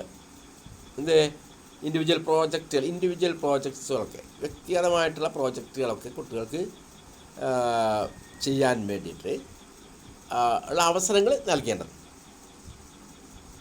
വളരെ ഡീറ്റെയിലായിട്ട് തന്നെ അതിനൊരു സമയം കൊടുത്തുകൊണ്ട്, over an extended period of time, ആവശ്യാനുസൃതം സമയങ്ങളൊക്കെ കൊടുത്തുകൊണ്ട് ഇൻഡിവിജ്വൽ പ്രൊജക്റ്റുകൾ ചെയ്യാൻ അവസരങ്ങൾ നൽകേണ്ടത്. Group work is also of much value for it has capacity to facilitate the students learning as well as enabling students to further widen their social contacts. നമ്മൾ നേരത്തെ discuss ചെയ്താണ് ഗ്രൂപ്പ് വർക്കിൻ്റെ പ്രാധാന്യം എന്ന് പറയുന്നത്. വളരെയധികം പ്രാധാന്യം അറിയിക്കുന്നതാണ് ഗ്രൂപ്പ് വർക്ക് എന്ന് പറയും. വളരെയധികം മൂല്യമുള്ളതാണ്. കാരണം എന്താണ്? For it has capacity to facilitate students learning. കുട്ടികളുടെ പഠനം അതിനെ ഫെസിലിറ്റേറ്റ് ചെയ്യാൻ, പ്രോത്സാഹിപ്പിക്കാനുള്ള കപ്പാസിറ്റി, കഴിവുണ്ട് ഗ്രൂപ്പ് വർക്കിന്. As well as enabling students to further widen their social contracts. അവരുടെ പരസ്പരമുള്ള സാമൂഹ്യ ബന്ധങ്ങൾ അതൊക്കെ വൈഡൻ ചെയ്യാൻ, വിശാലമാക്കാൻ അത് അവരെ എന്ത് ചെയ്യുന്നു? പ്രാപ്തരാക്കുന്നു. നേരത്തെ നമ്മൾ ഡിസ്കസ് ചെയ്തതാണ് ഗ്രൂപ്പ് വർക്കിൻ്റെ പ്രാധാന്യം, സോഷ്യലൈസ് ചെയ്യാൻ. അപ്പോൾ അവരുടെ പഠനത്തെ എന്ത് ചെയ്യുന്നു? ഫെസിലിറ്റേറ്റ് ചെയ്യുന്നു. അതുപോലെ തന്നെ അവരുടെ സോഷ്യൽ കോൺടാക്റ്റുകളെ വൈഡൻ ചെയ്യാൻ ഗ്രൂപ്പ് വർക്ക് പ്രയോജനപ്പെടുന്നു. അതുകൊണ്ട് ഗ്രൂപ്പ് വർക്കുകൾ ആവശ്യാനുസൃതം എന്ത് ചെയ്യണം? നമ്മൾ കൊടുക്കേണ്ടതുണ്ട്. Teachers should encourage optimum interaction in his class room. അതുപോലെ തന്നെ വളരെ പ്രാധാന്യമറിക്കുന്ന ഒന്നാണ് അധ്യാപകർ മാക്സിമം ഇൻട്രാക്ഷൻ എന്ത് ചെയ്യണം? പ്രോത്സാഹിപ്പിക്കണം ക്ലാസ് റൂമിൽ. ടീച്ചറും കുട്ടികളും തമ്മിലും കുട്ടികളും തമ്മിലുള്ള ഇൻട്രാക്ഷൻസ് ആ ഇൻട്രാക്ഷൻസ് മാക്സിമം എന്ത് ചെയ്യണം, എൻകറേജ് ചെയ്യണം ടീച്ചർ. അപ്പോഴേ ക്ലാസ് ലൈവ് ആവുള്ളൂ, അപ്പോഴേ കുട്ടികൾക്ക് പറയാനുള്ള അവസരങ്ങൾ ഉണ്ടാവുള്ളൂ, അപ്പോഴേ കുട്ടികൾക്ക് ആത്മവിശ്വാസം വരുള്ളൂ, അപ്പോഴേ കുട്ടികൾക്ക് താല്പര്യം വരുള്ളൂ, അപ്പോഴേ കുട്ടികൾക്ക് മോട്ടിവേഷൻ കിട്ടുള്ളൂ, അപ്പോഴേ ശരിയായ പഠനം നടക്കുകയുള്ളൂ. അതുപോലെ തന്നെ teachers, manners and relationships and their respect for students are some factors of prime importance. വളരെയധികം പ്രാധാന്യം അർഹിക്കുന്ന മറ്റൊരു കാര്യമാണെന്ത്, ടീച്ചറുടെ മാനേഴ്സ്, ടീച്ചറുടെ രീതി, എങ്ങനെ പെരുമാറ്റ രീതികൾ, ടീച്ചറുടെ വേഷം, അതുപോലെ തന്നെ ഭാവം, ടീച്ചറുടെ സംസാരം, വാക്കിലും നോക്കിലൊക്കെ ഒരു ടീച്ചർ പേഴ്സണാലിറ്റി ഉള്ള ആളായിരിക്കണം. അപ്പോൾ കുട്ടികളുള്ള ആ മാനേഴ്സ്, അതുപോലെ അവരുടെ ബന്ധങ്ങൾ, അതുപോലെ കുട്ടികളുള്ള ബഹുമാനം, അധ്യാപകർക്കുള്ള ബഹുമാനം വലിയ പ്രാധാന്യമായിരിക്കും. നമ്മൾ വിചാരിക്കുക കുട്ടികളെന്തിനാ അധ്യാപകൻ ബഹുമാനിക്കുന്നത്, കുട്ടികളെ നമ്മൾ ബഹുമാനിക്കണം, കുട്ടികളാണ് ഏറ്റവും ബഹുമാനിക്കണം. കാരണം അവർക്ക് ഒരുപാട് കഴിവുകളുണ്ട്. ആ കഴിവുകൾ നമ്മൾ അംഗീകരിക്കുകയും ബഹുമാനിക്കുകയും ഒരു വ്യക്തി എന്നുള്ള ആൾക്കാർ എല്ലാവിധ ബഹുമാനം കുട്ടികൾക്ക് നമ്മൾ കൊടുക്കേണ്ടതുണ്ട്. അതേപോലെ അതോറിറ്റേറിയൻ സ്റ്റൈലിൽ അവരെക്കാളൊക്കെ ഉയർന്നവനാണ് ഞാനെന്നുള്ള ധാരണ ഒരിക്കലും അധ്യാപകന് ഉണ്ടാവാൻ പാടില്ല. അപ്പോൾ അധ്യാപകൻ്റെ മാനേഴ്സ്, ബന്ധങ്ങൾ, കുട്ടികളുടെ ബന്ധങ്ങൾ, അതുപോലെ കുട്ടികളുടെ ബഹുമാനം വളരെയധികം പ്രാധാന്യമർക്കുന്ന ചില ഘടകങ്ങളാണ്. അതുപോലെ തന്നെ explanations are important features of a lesson. പാഠഭാഗങ്ങൾ പഠിപ്പിക്കുമ്പോൾ കൃത്യമായ രീതിയിൽ എക്സ്പ്ലെയിൻ ചെയ്ത് കൊടുക്കേണ്ടതുണ്ട്. ഒരു പാഠത്തിൻ്റെ ഏറ്റവും പ്രധാനപ്പെട്ട ഒരു ഘടകമാണെന്ത്, എക്സ്പ്ലനേഷൻ എന്ന് പറയും. അത് ആ ഉദാഹരണ സഹിതമൊക്കെ നമ്മൾ കാര്യങ്ങളൊക്കെ കൃത്യമായിട്ട് എക്സ്പ്ലെയിൻ ചെയ്ത് കൊടുക്കും. ഇല്ലസ്ട്രേറ്റിംഗ് വിത്ത് എക്സാമ്പിൾസ് ഒക്കെ നമ്മൾ മൈക്രോ ടീച്ചിങ്ങിൽ പഠിച്ചാണല്ലോ, ഒരു സ്കില്ലായിട്ട്. Effective teaching involves make the purpose of the task clear and explaining how they should be carried out. ഫലപ്രദമായ പഠനം എന്ന് പറയുന്നത് അവിടെ എന്താണ്, കുട്ടികൾ ചെയ്യേണ്ട ടാസ്ക് എന്താണെന്ന് കൃത്യമായിട്ട് അതിൻ്റെ പർപ്പസ് വ്യക്തമാക്കി കൊടുക്കണം. പർപ്പസ് ഓഫ് ദ ടാസ്ക് എന്താണ്, ക്ലിയർ ആക്കി കൊടുക്കണം. കുട്ടികൾ ചെയ്യുന്ന വർക്കുകൾ എന്താണ്, അതിൻ്റെ ഉദ്ദേശം എന്താണെന്ന് കൃത്യമായിട്ട് പറഞ്ഞു കൊടുക്കണം. And explain how they should be carried out. എങ്ങനെയാണ് ആ ടാസ്ക് ചെയ്യേണ്ടതെന്നും കൃത്യമായിട്ട് കുട്ടികൾക്ക് എക്സ്പ്ലെയിൻ ചെയ്ത് കൊടുക്കണം. അപ്പോഴേ ഇഫക്റ്റീവ് ടീച്ചിങ് നടക്കുകയുള്ളൂ. അപ്പോൾ ഒരു ഉദ്ദേശശുദ്ധിയോട് കൂടി, നല്ല ഉദ്ദേശശുദ്ധിയോട് കൂടി ഒരു പർപ്പസ്ഫുള്ളായ രീതിയിൽ കുട്ടികൾക്ക് ക്ലാസ് റൂമിൽ ആ പ്രവർത്തനങ്ങൾ ചെയ്യാൻ ആവശ്യമായ രീതിയിൽ നിർദ്ദേശങ്ങൾ, അതുപോലെ ആ വർക്ക് എങ്ങനെ ചെയ്യണം, ടാസ്ക് എങ്ങനെ പൂർത്തിയാക്കണം എന്നുള്ള നിർദ്ദേശങ്ങൾ ടീച്ചർ കൊടുക്കും. അല്ല വേഗമായിട്ടുള്ള കുറേ ഇൻസ്ട്രക്ഷൻസ് കൊടുത്തോണ്ട് കാര്യമില്ല, കൃത്യമായ നിർദ്ദേശങ്ങൾ കൊടുക്കണം. നമ്മൾ ശ്രദ്ധിക്കുന്ന ഒരു കാര്യം എന്ന് പറഞ്ഞാൽ unsatisfactory teaching will leave students uncertain or even confused. തൃപ്തികരമല്ലാത്ത ടീച്ചിങ് എന്ന് പറയുന്നത്, തൃപ്തികരമല്ലാത്ത രീതിയിൽ അധ്യാപനം എന്താണ്, കുട്ടികളെ ഒരു തരം അൺസർട്ടനിറ്റി ഉണ്ടാക്കും. അതുപോലെ അവർ കൺഫ്യൂസ്ഡ് ആവും, കുട്ടികൾക്കൊന്നും വ്യക്തമാവില്ല ഏതാണ് ശരി, ഏതാണ് അധ്യാപകൻ പറഞ്ഞതിനെ കുറിച്ച് കൃത്യമായിട്ട് കുട്ടികൾക്ക് ഓരോ കുട്ടികളും ഓരോ രീതിയിലായിരിക്കും കേട്ടിട്ടുണ്ടാവുക, മനസ്സിലാക്കിയിട്ടുണ്ടാവുക. അപ്പോൾ അൺസർട്ടൺ ആയിരിക്കും, അതുപോലെ കുട്ടികൾ കൺഫ്യൂസ്ഡ് ആവും. അപ്പോൾ അൺസാറ്റിസ്ഫൈഡ് ടീച്ചിങ് ഒരിക്കലും പാടില്ല. കൃത്യമായ ഉദ്ദേശത്തോടു കൂടി തന്നെ പഠിപ്പിക്കണം. Students in need of help may be removed from certain lesson to receive certain individual help in smart remedial groups. പ്രത്യേക സഹായം ആവശ്യമുള്ള കുട്ടികളെ ചില പാഠഭാഗങ്ങളിൽ നിന്ന് അവരെ നമുക്ക് എന്ത് ചെയ്യാം, റിമൂവ് ചെയ്യാം. കാരണം അത് അവർക്ക് അവരുടെ ഒരു കപ്പാസിറ്റിയിൽ പിന്നെ അവർക്ക് അവരുടെ കപ്പാസിറ്റി വെച്ചിട്ട് അവർക്ക് ആ പഠന പ്രവർത്തനങ്ങൾ പങ്കെടുക്കാൻ പറ്റില്ല എന്ന് മനസ്സിലായാലേ. ഇതിനാണ് to receive certain individual help in smart remedial groups. ഇതിനാണ് അവർക്ക് അതിന് പകരമായിട്ട് അവരെന്ത് ചെയ്യണം, ആ കുട്ടിക്ക് ഇൻഡിവിജ്വൽ ഹെൽപ്പ് ലഭ്യമാക്കണം. എങ്ങനെ, ഇൻ സ്മാർട്ട് റെമഡിയൽ ഗ്രൂപ്പ്സ്, ചെറിയ ഗ്രൂപ്പുകൾ, റെമഡിയൽ ഗ്രൂപ്പ്സുകൾ ഉണ്ടാക്കിയിട്ട്, അതായത് ആ ലെസനെ കുറച്ചുകൂടി ഇവർക്ക് ലളിതമായ രീതിയിൽ മനസ്സിലാക്കി കൊടുക്കുന്ന രൂപത്തിലുള്ള പ്രവർത്തനങ്ങളാക്കി മാറ്റിയിട്ട് റെമഡിയൽ ഗ്രൂപ്പ്സുകൾ, ആ ഗ്രൂപ്പുകളിൽ കുട്ടികളെ സഹായിക്കാൻ ആവശ്യമായ രീതിയിൽ ക്രമീകരണങ്ങൾ ചെയ്യേണ്ടതുണ്ട്. നെക്സ്റ്റ് നമ്മൾ ഡിസ്കസ് ചെയ്യാൻ വേണ്ടി പോകുന്നത് ബിഹേവിയർ ആൻഡ് കൺട്രോൾ. ഈ ക്ലാസ് റൂമിലെ കുട്ടികളുടെ ബിഹേവിയർ, അതുപോലെ ടീച്ചറുടെ ബിഹേവിയർ വളരെ പ്രാധാന്യം അറിയിക്കുന്ന ഒന്നാണ്. നമ്മൾ അച്ചടക്കത്തെക്കുറിച്ച് പറയും. അച്ചടക്കത്തിൻ്റെ ഒരുപാട് മാനദണ്ഡങ്ങളുണ്ട്. അതോറിറ്റേറിയൻ സ്റ്റൈലുണ്ട്, അതുപോലെ ഡെമോക്രാറ്റിക് സ്റ്റൈലൊക്കെ ഉണ്ട്. പക്ഷേ ഇവിടെ ക്ലാസ് റൂമിൽ അച്ചടക്കം എങ്ങനെയായിരിക്കും എന്നൊരു കൃത്യമായ ധാരണ ടീച്ചർക്ക് ഉണ്ടായിരിക്കണം. അപ്പോൾ നമ്മൾ ടീച്ചർ എപ്പോഴും ചൈൽഡ് ഫ്രണ്ട്ലി ആയിരിക്കണം എന്നൊക്കെ നമ്മൾ പറയും. ആ ചൈൽഡ് ഫ്രണ്ട്ലി ആവുമ്പോൾ തന്നെ ടീച്ചറോടുള്ള റെസ്പെക്റ്റും ടീച്ചറോടുള്ള പിന്നെ സമൂഹത്തിൽ നമ്മൾ പ്രതീക്ഷിക്കുന്ന അധ്യാപകർ അധ്യാപകരോടുള്ള കുട്ടികളുടെ സമീപനം എങ്ങനെ ആയിരിക്കണം എന്നുള്ള ഒരു പോസിറ്റീവായിട്ടുള്ള ഒരു ആറ്റിറ്റ്യൂഡ്, അതും ഒക്കെ കാത്തു സൂക്ഷിക്കുന്ന രൂപത്തിൽ ചൈൽഡ് ഫ്രണ്ട്ലി ആയിട്ട് നമ്മളെ ഇടപെടേണ്ടതുണ്ട്. അപ്പോൾ അത് ക്ലാസ് റൂം മാനേജ്മെൻറ്റ് കുട്ടിയുടെ കൺട്രോൾ എന്നെപ്പോഴും ടീച്ചറുടെ കയ്യിലുണ്ടായിരിക്കണം. അപ്പോൾ തെറ്റുകൾ കണ്ടാൽ എങ്ങനെ അതിനെ കൈകാര്യം ചെയ്യണം എന്നുള്ള കൃത്യമായ ധാരണ ടീച്ചർക്ക് വേണം. എടുത്തു ചാടി ഒന്നും ചെയ്യാൻ പാടില്ല, ഇമോഷണലായിട്ടൊന്നും ചെയ്യാൻ പാടില്ല. കുട്ടികളുടെ തെറ്റുകൾ മനസ്സിലാക്കാൻ ആദ്യം എന്താണ് തെറ്റെന്ന് കൃത്യമായിട്ട് മനസ്സിലാക്കി ആ തെറ്റിൻ്റെ കാരണങ്ങൾ കുട്ടികളെ കൊണ്ട് സ്വയം ആത്മപരിശോധന നടത്തിച്ചുകൊണ്ട് അവരെ ഈ തെറ്റുകളിൽ നിന്നും മോശപ്പെട്ട ബിഹേവിയറിൽ നിന്നും പിന്തിരിപ്പിക്കാൻ വേണ്ടിയിട്ട് അധ്യാപകന് കഴിയണം. UK in inclusive schools they have adopted a system known as positive behavior. UK united കിങ്ഡത്തിൽ അവിടുത്തെ ഇൻക്ലൂസീവ് സ്കൂളിൽ അവർ ഒരു സിസ്റ്റം പിന്നെ എന്ത് ചെയ്യുന്നത് അഡോപ്റ്റ് ചെയ്തിട്ടുണ്ട്. എന്തിന്? അതിൻ്റെ പേര് പോസിറ്റീവ് ബിഹേവിയർ ഉണ്ടാക്കിയെടുക്കുന്ന ഒരു സിസ്റ്റം. ഈ system consist of a set of classroom rules placed prominently in every classroom. ഈ സിസ്റ്റത്തിൽ ഉൾപ്പെടുത്തുന്നതെന്ന് പറഞ്ഞാൽ ഒരു സെറ്റ് ഓഫ് ക്ലാസ് റൂം റൂൾസാണ്. ക്ലാസ് റൂമിലെ ചില ചട്ടങ്ങൾ ഉണ്ടാക്കിയെടുത്തിട്ടുണ്ടാവും. എല്ലാ ക്ലാസ് റൂമിലും ഈ ചട്ടങ്ങൾ എന്ത് ചെയ്യുന്നുണ്ടാവും? എഴുതി വെച്ചിട്ടുണ്ടാവും, കുട്ടികൾക്ക് പറഞ്ഞു കൊടുത്തിട്ടുണ്ടാവും. ഇന്നതാണ് ചട്ടം ക്ലാസ് റൂമിൽ. അതിനകത്ത് എന്തൊക്കെ? There are cumulative rewards and punishments for adhering to the rules and breaking them. അപ്പം ചട്ടങ്ങളൊക്കെ അനുസരിക്കുന്ന കുട്ടികൾക്ക് എന്തുണ്ടാവും? റിവാർഡുകളുണ്ടാവും, ഇൻസെൻറ്റീവ്സുകളൊക്കെ ഉണ്ടാവും. പിന്നെ ഇത് ബ്രേക്ക് ചെയ്യുന്നവർക്കോ, ആ ചട്ടങ്ങളെ ബ്രേക്ക് ചെയ്യുന്നവർക്ക് പണിഷ്മെൻറ്റുകളും ഉണ്ടാവും. അപ്പോൾ അതൊക്കെ കൃത്യമായിട്ട് കുട്ടികളെ തന്നെ നമ്മൾ ബോധ്യപ്പെടുത്തിയിട്ടുണ്ടാകണം. അതാണ് there are cumulative rewards and punishments for adhering to the rules and breaking dum.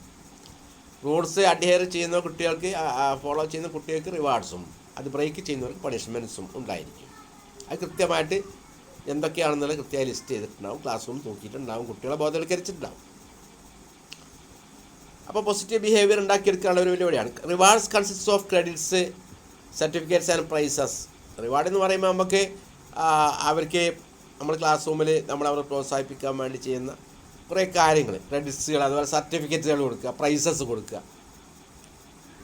സമ്മാനങ്ങളൊക്കെ കൊടുക്കുമല്ലോ, നമ്മൾ സാധാരണ ചെയ്യുന്നതാണ്. Punishment start with a name on the board against which it can be placed during on to detention. Punishment എന്ന് പറയുമ്പോഴോ ബോർഡിൽ എന്ത് ചെയ്യുന്നല്ലോ, കുട്ടികളെ പേരെഴുതി വെക്കുന്നു. അപ്പോൾ അവ കുറേ കൂടുതൽ തവണകൾ ഈ നമ്മുടെ ചട്ടങ്ങൾ ലംഘിക്കുകയാണെങ്കിൽ അവർക്ക് ചില പണിഷ്മെൻറ്റുകൾ ഉണ്ടാവും. അപ്പോൾ ചിലപ്പോൾ ഡിറ്റൻഷനൊക്കെ ആയിരിക്കും. അതായത് ക്ലാസ്സിൽ ഒരു വർഷം കൂടി പഠിക്കാനുള്ള ഒരു പണിഷ്മെൻ്റ് എന്നുള്ള രീതിയിൽ കുറേ കൂടുതൽ തവണ ഈ റൂൾസ് ബ്രേക്ക് ചെയ്യുമ്പോൾ, അല്ലെങ്കിൽ എക്സ്ക്ലൂഷൻ ഫ്രം ക്ലാസ്സസ്, അല്ലെങ്കിൽ ക്ലാസ്സിൽ നിന്ന് കുട്ടികളെ ഒഴിവാക്കൽ, അല്ലെങ്കിൽ അതിന് എക്സ്ക്ലൂഷൻ ഫ്രം സ്കൂൾ, അല്ലെങ്കിൽ സ്കൂളിൽ നിന്ന് തന്നെ ഒഴിവാക്കൽ. അപ്പം ഇതൊക്കെ പറഞ്ഞാൽ ഒരു ദിവസം ചെയ്യുന്നാല കൃത്യമായി കുട്ടികളെ ബോധവൽക്കരിക്കുന്നു. ഇന്നതൊക്കെയാണ് ക്ലാസ് റൂം റൂൾസ് എന്ന് പറഞ്ഞ് മനസ്സിലാക്കി കൊടുക്കുന്നു. ക്ലാസ് റൂം റൂൾസിനെ അഡ്ഹിയർ ചെയ്യണം എന്ന് അതിൻ്റെ ആവശ്യകത അവർക്ക് മനസ്സിലാക്കി കൊടുക്കുന്നു. അത് കൃത്യമായി അഡ്ഹിയർ ചെയ്യുന്ന കുട്ടികൾക്ക് ഇന്ന റിവാർഡ്സുകളും ഇൻസെൻറ്റീവ്സുകളൊക്കെ നമ്മൾ നൽകും, ഇന്ന പ്രോത്സാഹനങ്ങളൊക്കെ നൽകും, സർട്ടിഫിക്കറ്റ് വരും, പ്രൈസസ് കൊടുക്കും, പലതും കൊടുക്കും. പക്ഷേ അത് നിരന്തരം ലംഘിക്കുന്നവർക്ക് ഇന്ന ശിക്ഷകളും ഉണ്ടാവും. ഇത് കൃത്യമായി കുട്ടികളെ ബോധ്യപ്പെടുത്തിയതിന് ശേഷമാണ് ഇത് ചെയ്യുക. അപ്പോൾ അങ്ങനെ ഒരു സിസ്റ്റം എവിടെയുണ്ട്? UK ഉണ്ട് എന്നുള്ളതാണ് നമ്മൾ പറഞ്ഞത്. അതുപോലെ there is also a system of informal exclusion known as parent referral, whereby a student can be sent home with a letter to parents. അതുപോലെ ഇൻഫോർമൽ ആയിട്ടുള്ള ഒരു എക്സ്ക്ലൂഷൻ സിസ്റ്റം കൂടി ഉണ്ട് അവിടെ. അതിന് പാരൻ്റ് റെഫറൽ എന്നാണ് പറയുന്നത്. അവിടെ എന്ത് ചെയ്യുന്നു? അത്തരം സ്ഥിരമായിട്ട് ചട്ടം ലംഘനം നടന്ന കുട്ടികളെ ലെറ്റർ കൊടുത്തുകൊണ്ട് അധ്യാപകന് സ്കൂളിൽ അല്ലെങ്കിൽ ഹെഡ് മാസ്റ്റർ ലെറ്റർ കൊടുത്തുകൊണ്ട് പാരൻറ്റിൻ്റെ അടുത്ത് പറഞ്ഞയക്കുന്നു. അപ്പോൾ പാരൻസിൻ്റെ ഒരു സൂപ്പർവിഷനോട് കൂടി പാരൻസിൻ്റെ ചില മാർഗനിർദ്ദേശങ്ങൾ ആ കുട്ടിക്ക് ലഭ്യമാക്കുന്ന രൂപത്തിൽ ആ കുട്ടിയുടെ ബിഹേവിയർ ചേഞ്ച് ഉണ്ടാക്കി എടുക്കാൻ വേണ്ടിയിട്ട്. അപ്പോൾ നമ്മൾ ശ്രദ്ധിക്കേണ്ട കുറച്ച് കാര്യങ്ങൾ, അധ്യാപകൻ ശ്രദ്ധിക്കേണ്ട കുറച്ച് കാര്യങ്ങൾ നമുക്ക് പറയാം. ക്ലാസ് റൂമിൽ teachers should not vary their treatment from people to people. ഒരിക്കലും കുട്ടികളോട് നമ്മൾ എന്ത് ചെയ്യാൻ പാടില്ല, പാർഷ്യാലിറ്റി കാണിക്കാൻ പാടില്ല. ഫെയർ ട്രീറ്റ്മെൻ്റ് ആയിരിക്കണം.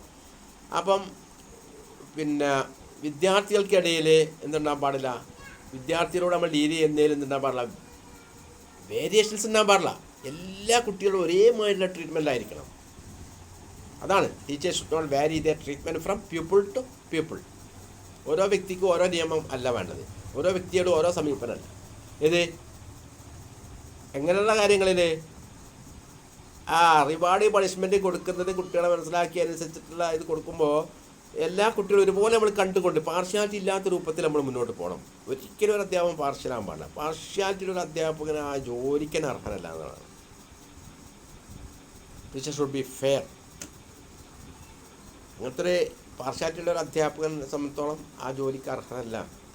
കാരണം ഭയങ്കര ക്രൂരതയാണ് അധ്യാപകൻ ചെയ്യുന്നുണ്ടാവുക. കാരണം ചില കുട്ടികൾക്ക് അർഹതപ്പെട്ട നിഷേധിക്കുന്നു, ചില കുട്ടികൾക്ക് അർഹത ഇല്ലാതെ കൊടുക്കുന്നു ഒക്കെ ചെയ്യുമ്പോൾ വല്ലാത്തൊരു മുറിവായിരിക്കും മറ്റു കുട്ടികളെ മനസ്സിലത് ഉണ്ടാക്കിയെടുക്കുക. അതുപോലെ they should ensure that the bright students do not look down upon or ridicule the students with special needs. Class റൂമിൽ എപ്പോഴും നടക്കുന്ന മറ്റൊരു സംഭവമുണ്ട്. ബ്രൈറ്റ് സ്റ്റുഡൻസ് എന്ത് ചെയ്യുന്നു, സ്പെഷ്യൽ നീഡ്സുള്ള കുട്ടികൾ എന്ത് ചെയ്യുന്നു, മോശമായിട്ട് കാണും, ലുക്ക് ഡൗൺ ചെയ്യും, അവരെ പരിഹസിക്കും, അല്ലെങ്കിൽ അവർ റെഡിക്യൂൾ ചെയ്യും, ആക്ഷേപിക്കും. അപ്പോൾ അത്തരം സംഭവങ്ങൾ ഉണ്ടാവാതിരിക്കണം എന്നുള്ളത് കൃത്യമായിട്ട് എൻഷ്യൂർ ചെയ്യണം അധ്യാപകർ ഒരു ഇൻക്ലൂസീവ് ക്ലാസ് റൂമിൽ. അപ്പോൾ ബ്രൈറ്റ് സ്റ്റുഡൻസ് അവർക്ക് കുറച്ച് കോംപ്ലക്സ് ഒക്കെ ഉണ്ടാവും, ഞങ്ങൾ ബ്രൈറ്റാണ്, മറ്റേ കുട്ടികൾക്ക് ബുദ്ധിയില്ല, അല്ലെങ്കിൽ അവർക്ക് കഴിവില്ല, അവർക്ക് ഇന്ന വൈകല്യം ഉണ്ട് എന്നുള്ള രീതിയിൽ അവരെ ആക്ഷേപിക്കുന്ന രൂപത്തിൽ, അവരെ പരിഹസിക്കുന്ന രൂപത്തിൽ, ഒരിക്കലും എന്തിനാൻ പാടില്ല, അവർ ഡിസ്ക്രിമിനേറ്റ് ചെയ്യുന്ന രൂപത്തിലുള്ള പ്രവർത്തനങ്ങൾ ബ്രൈറ്റ് സ്റ്റുഡൻസിൽ നിന്നും ഉണ്ടാവാതിരിക്കാൻ വേണ്ടിയിട്ട്, സ്പെഷ്യൽ നീഡ്സുള്ള കുട്ടികൾക്ക് ബ്രൈറ്റ് സ്റ്റുഡൻസിൽ നിന്നും അത്തരം ദുരനുഭവങ്ങൾ വരരുത് എന്നുള്ള കാര്യത്തിൽ ടീച്ചർ കൃത്യമായി എന്ത് ചെയ്യണം, മുൻകരുതൽ എടുക്കുകയും അത്തരം സമീപനങ്ങൾ ഉണ്ടാവില്ല എന്ന് ഉറപ്പുവരുത്തുകയും വേണം. വളരെ പ്രധാനമാണ്. അതുപോലെ teachers should be sympathetic with all the students in general and with the students with special needs in particular. Sympathy എന്ന് പറയുന്നത് വളരെയധികം സിമ്പതി ഇല്ലാത്ത ഒരു അധ്യാപകൻ ക്ലാസ് പോകാതിരിക്കുന്നതല്ലേ. ടീച്ചർ എപ്പോഴും എല്ലാ കുട്ടികളോട് സിമ്പതാറ്റിക് ആയിരിക്കണം, സഹാനുഭൂതിയുള്ളവനായിരിക്കണം പൊതുവിൽ. എന്നാലോ സ്പെഷ്യൽ നീഡ്സുള്ള കുട്ടികളോട് പ്രത്യേകിച്ച് സിമ്പതി കാണിക്കണം. കാരണം അത് അവർക്ക് അർഹിക്കുന്നതാണ്. സ്പെഷ്യൽ നീഡ്സുള്ള കുട്ടികളോട് പ്രത്യേകം സിമ്പതിയും കാണിക്കണം. അപ്പോൾ മൊത്തത്തിൽ സിമ്പത്താറ്റിക് ആയിരിക്കണം ടീച്ചർ എല്ലാ കുട്ടികളോടും മൊത്തത്തിൽ. പിന്നെ സ്പെഷ്യൽ നീഡ്സുള്ള കുട്ടികൾ പ്രത്യേക പരിഗണന അർഹിക്കുന്ന കുട്ടികളോട് പ്രത്യേകം സിമ്പതി കാണിക്കണം. അതേസമയം at the same time they should B harsh when the situation demands. അതേസമയം ഇതിന് അധ്യാപകൻ ചിലപ്പോൾ ഹാർഷായിട്ട് പെരുമാറേണ്ടി വരികയാണെങ്കിൽ, അതായത് സിറ്റുവേഷൻ അങ്ങനെ ഡിമാൻഡ് ചെയ്യുന്നുണ്ടെങ്കിൽ, അത്തരം ഇൻഡിസിപ്ലിൻ, അത്തരം പിന്നെ അച്ചടക്ക രാഹിത്യ പ്രവർത്തനങ്ങൾ ക്ലാസ് റൂമുകളിൽ നടക്കുന്നുണ്ട്, എത്ര നിർദ്ദേശങ്ങൾ കൊടുത്തിട്ട് ഉപദേശങ്ങൾ ശരിയാവുന്നില്ലെങ്കിൽ ചിലപ്പോൾ എന്ത് ചെയ്യണം, ചിലപ്പോൾ ഹാർഷായിട്ട് നിൽക്കേണ്ടി വരും. ഇത് സിറ്റുവേഷൻ ഡിമാൻഡ്സ്. സിറ്റുവേഷൻസ് അവസരങ്ങൾ നമ്മളോട് അത് ആവശ്യപ്പെടുമ്പോൾ മാത്രം, അത്തരം സിറ്റുവേഷൻസിൽ മാത്രം ഹാർഷാവുകയും ചെയ്യാം. അപ്പോൾ പൊതുവിൽ ടീച്ചർ എപ്പോഴെന്തായിരിക്കണം, സിമ്പത്താറ്റിക് ആയിരിക്കണം, എല്ലാ കുട്ടികളോടും സിമ്പത്താറ്റിക് ആയിരിക്കണം. അതുപോലെ സ്പെഷ്യൽ നീഡ്സുള്ള കുട്ടികളോട് പ്രത്യേകിച്ച് സിമ്പത്താറ്റിക് ആയിരിക്കണം. അതേസമയം പിന്നെ സാന്ദർഭികമായിട്ട് ചിലപ്പം സിറ്റുവേഷൻ ഡിമാൻഡ് ചെയ്യുന്നുണ്ടെങ്കിൽ, ചിലപ്പോൾ ഹാർഷായിട്ട് ഡീൽ ചെയ്യുന്നുണ്ടെങ്കിൽ അങ്ങനെയും ടീച്ചർക്ക് ചെയ്യാൻ കഴിയണം. അത്രയാണ് അതുമായിട്ട് ബന്ധപ്പെട്ട കാര്യങ്ങൾ. Next one, help and support. എങ്ങനെ കുട്ടികളെ സഹായിക്കാം, പിന്തുണക്കാം എന്നതാണ്. There may be A school council for providing the students with counselling and guidance. കുട്ടികൾക്ക് കൗൺസിലിങ്ങും ഗൈഡൻസും കൊടുക്കാൻ വേണ്ടി കേട്ടോ, വേണ്ട തരത്തിലുള്ള മാർഗ്ഗനിർദ്ദേശങ്ങളും കൗൺസിലിങ്ങും കൊടുക്കാൻ വേണ്ടിയിട്ട് ഒരു സ്കൂൾ കൗൺസിൽ വേണം. The students can take their grievance to the school council. അപ്പോൾ കുട്ടികൾക്ക് അവരുടേതായ വിഷമങ്ങൾ, പ്രശ്നങ്ങളൊക്കെ എന്ത് ചെയ്യാം, ഈ സ്റ്റുഡൻറ് കൗൺസിൽ അവതരിപ്പിക്കണം. സ്കൂൾ കൗൺസിലിൽ അതിൻ്റെ വിദഗ്ധരായ അധ്യാപകരുമായിട്ട് അവർക്ക് എന്ത് ചെയ്യാം, ചർച്ച ചെയ്യാം. കുട്ടികളുടെ പ്രശ്നങ്ങൾ, ഗ്രീവൻസസ് കുട്ടികൾക്ക് ചർച്ച ചെയ്യാൻ വേണ്ടിയിട്ട് ഒരു സ്കൂൾ കൗൺസിൽ ഉണ്ടാവണം. കുട്ടികൾക്ക് കൗൺസിലിങ്ങും ഗൈഡൻസൊക്കെ നൽകാൻ വേണ്ടി. ഇതൊക്കെ നിങ്ങൾ ഗൈഡൻസ് ആൻഡ് കൗൺസിലിംഗ് നിങ്ങൾ പഠിക്കുന്നുണ്ടല്ലോ വളരെ വിശദമായിട്ട്. അതിനകത്ത് വളരെ വിശദമായിട്ട് പറയുന്നുണ്ട്. The presence of additional adults helpers in some lesson will yield better results. ചില പാഠങ്ങളൊക്കെ പഠിപ്പിക്കുമ്പം ചില അഡീഷണൽ ആയിട്ടുള്ള മുതിർന്ന സഹായികളെ അവരുടെ പ്രസൻസ് കുറച്ചുകൂടി നല്ല റിസൾട്ട് ഉണ്ടാക്കിയെടുക്കും. അപ്പം അഡൾട്ടായിട്ടുള്ള ഹെൽപ്പേഴ്സിൻ്റെ സാന്നിധ്യം ചില പാഠഭാഗങ്ങൾ അത്തരം ചില പാഠഭാഗങ്ങൾ പഠിപ്പിക്കുമ്പോൾ ഉറപ്പുവരുത്തണം. അതുപോലെ the presence of large team of support personnel to support students with special needs may have a wider impact on feeling of being supported. അതുപോലെ നല്ലൊരു large team of support personnel, നല്ലൊരു ടീമിനെ ഉണ്ടാക്കിയെടുക്കണം. To support students with special needs, പ്രത്യേക പരിഗണന അർഹിക്കുന്ന കുട്ടികൾക്ക് പിന്തുണ നൽകാൻ വേണ്ടിയിട്ട് നല്ലൊരു ടീമിനെ തന്നെ സപ്പോർട്ട് ടീമിനെ തന്നെ ഉണ്ടാക്കിയെടുത്താൽ അവരുടെ സാന്നിധ്യം അത് എന്താണ്, may have a wider impact on feeling of being supported. അത്തരം കുട്ടികൾക്ക് അവർ സപ്പോർട്ട് ചെയ്യപ്പെടുന്നുണ്ട്, അവർ പിന്തുണക്കപ്പെടുന്നുണ്ട്, അവരൊറ്റയ്ക്കല്ല, അവർക്ക് പിന്തുണക്കാൻ ആളുണ്ടെന്നുള്ള ഒരു ഫീലിംഗ്, ഒരു ബോധ്യം മനസ്സിൽ വരുമ്പോൾ അവർക്ക് കൂടുതൽ മോട്ടിവേഷൻ കിട്ടും. അപ്പോൾ അങ്ങനത്തെ ഒരു ടീമിനെ ഉണ്ടാക്കിയെടുക്കും. നെക്സ്റ്റ് വരുന്നത് ആക്സെപ്റ്റൻസ് ആണ്. ലാസ്റ്റ് വൺ, ആക്സെപ്റ്റ് ചെയ്യാൻ കഴിയണം.